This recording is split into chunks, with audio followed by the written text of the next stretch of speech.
And also what I would like to add one thing is that a new climate war has started.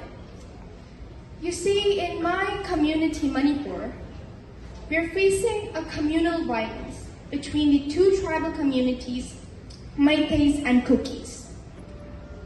I am very disappointed to share news to all of you that in my birthplace, Manipur, an entire family of 10, including 3 minor children and 2 men, were kidnapped as hostages and killed by the Kuki narco-terrorists in the climate war going on in the Manipur.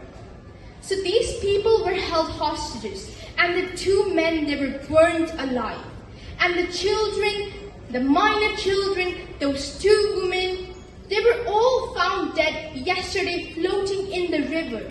The child's head, the woman's head, they were all raped, they were all brutally tortured, they were brutally murdered, and their heads were smashed by bricks.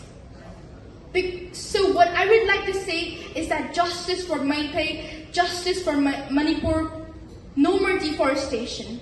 I would like to say to all the G20 nations to make deforestation as an international crime. And also, today's global climate crisis